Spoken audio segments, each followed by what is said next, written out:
Assalamualaikum warahmatullahi wabarakatuh. Sahabat beriman, Nabi Sulaiman memiliki banyak mukjizat. Di antaranya memiliki kuasa atas kerajaan jin, hewan, dan manusia. Ternyata kekuasaan itu terletak pada cincin yang dimiliki beliau. Seperti apakah cincin itu? Bagaimana jadinya jika cincin itu berpindah tangan? Apakah yang akan terjadi jika cincin itu tak lagi digunakan Nabi Sulaiman?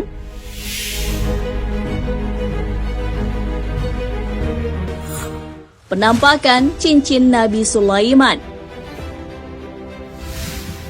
Wahab bin Munabbih menceritakan bahwa cincin Nabi Sulaiman alaihissalam berasal dari langit. Cincin itu memiliki 4 sisi. Di satu sisi tertulis kalimat, "Tidak ada Tuhan selain Allah, tidak ada sekutu baginya. Muhammad adalah hamba dan rasulnya." Pada sisi kedua tertulis, "Wahai Allah, Raja yang memiliki kerajaan, Engkau berikan kekuasaan kepada yang Engkau kehendaki. Engkau cabut kekuasaan dari orang yang Engkau kehendaki. Engkau muliakan orang yang Engkau kehendaki, dan Engkau hinakan orang yang Engkau kehendaki." Sisi ketiga terdapat tulisan, "Segala sesuatu akan musnah kecuali Allah." Sisi keempat berisi pujian dan pengakuan kepada Allah, yang tertulis, "Maha suci Engkau, wahai Tuhanku yang tidak ada sekutu bagimu." Cincin tersebut tak hanya berisi puji-puji terhadap Allah. Benda tersebut juga memiliki sinar yang bisa mengumpulkan jin, manusia, burung, angin, setan, dan awan. Jin mencuri cincin Nabi Sulaiman. Cincin yang dimiliki Nabi Sulaiman ternyata pernah diincar oleh jin. Bahkan ia berhasil mencurinya. Hal ini diceritakan dalam kitab Mukhtasar Thariq Dimashq. Dalam kitab tersebut diceritakan bahwa Nabi Sulaiman hendak berwudu. Beliau pun menyerahkan cincinnya kepada budak perempuannya bernama Aminah. Saat itu, ada jin bernama Shark yang bersembunyi di balik pintu tempat wudhu. Ketika Nabi Sulaiman masuk, jin itu pun keluar dari tempat wudhu itu dengan menyerupai wajah Nabi Sulaiman alaihissalam. Ia pun meminta cincin yang dititipkan pada Aminah. Aminah yang tak curiga sedikit pun memberikan cincin tersebut. Jin yang mengambil cincin itu pun duduk di singgasana Nabi Sulaiman. Golongan jin, burung, dan setan pun tunduk padanya. Nabi Sulaiman yang baru selesai berwudu pun keluar dan meminta cincin yang dititipkan. Namun saat itu Aminah bertanya keheranan, "Siapa Anda?" Nabi Sulaiman pun menjawab bahwa beliau adalah Sulaiman bin Daud. Aminah lalu berkata, "Engkau bohong. Sulaiman telah mengambil cincinnya dan duduk di singgasana." Saat itu, Nabi Sulaiman pun menyadari adanya kekeliruan.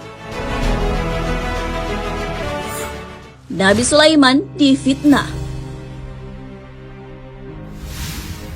Ketika cincin Nabi Sulaiman diambil atas kehendak Allah Subhanahu wa Ta'ala, hilanglah segala kekuatan, karisma, dan kekuasaannya. Semua orang tak ada yang percaya Nabi Sulaiman lagi. Para setan pun menyebarkan fitnah kepada Bani Israel tentang Nabi Sulaiman yang menggunakan sihir. Dikatakan mereka bahwa sihir itu terdapat dalam sebuah kitab dan disembunyikan di bawah singgasana Nabi Sulaiman. Orang-orang bodoh pun terus mencaci Nabi Sulaiman. Hal ini sesuai firman Allah Subhanahu wa Ta'ala. Dan mereka mengikuti apa yang dibaca oleh setan-setan pada masa kerajaan Sulaiman. Dan mereka mengatakan bahwa Sulaiman itu mengerjakan sihir. Padahal Sulaiman tidak kafir, tidak mengerjakan sihir, hanya setan-setanlah yang kafir mengerjakan sihir. Quran Surah Al-Baqarah ayat 102.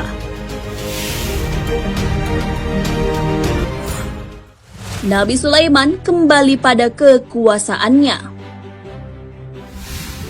Setelah cincinnya diambil, Nabi Sulaiman pun pergi ke padang pasir. Beliau merasa lapar dan haus. Terkadang beliau meminta makan kepada orang-orang.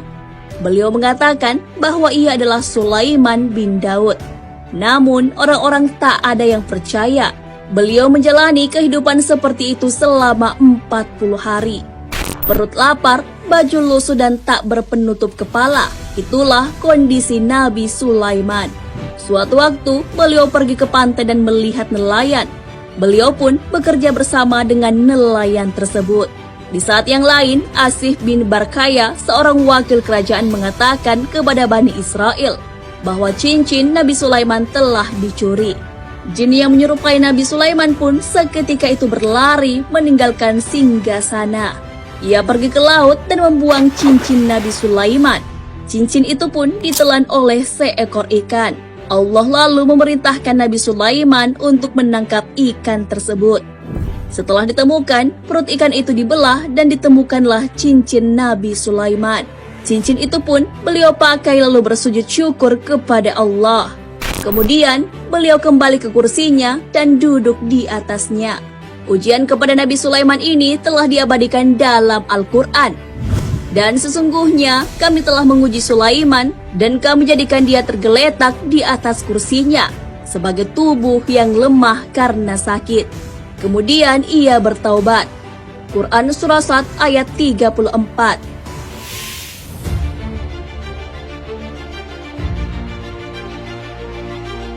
Nah, sahabat beriman, itulah cincin Nabi Sulaiman yang telah dicuri oleh jin. Jin itu pun mengambil alih kedudukan Nabi Sulaiman. Bahkan beliau harus menderita kelaparan karena hal itu. Kejadian ini berlangsung selama 40 hari. Namun Allah tentu saja tak membiarkan jin mengambil alih hak Nabi Sulaiman terus-menerus. Allah mengembalikan cincin Nabi Sulaiman lewat seekor ikan. Sungguh Allah adalah sebaik-baiknya penolong. Hal ini sesuai firman-Nya. Cukuplah Allah menjadi penolong kami dan Allah adalah sebaik-baik pelindung. Quran Surah Ali Imran ayat 173. Wallahu a'lam bissawab. Sahabat beriman, jangan lupa berbagi informasi dengan share video ini. Karena sebaik-baik manusia adalah yang paling bermanfaat bagi manusia. Wassalamualaikum warahmatullahi wabarakatuh.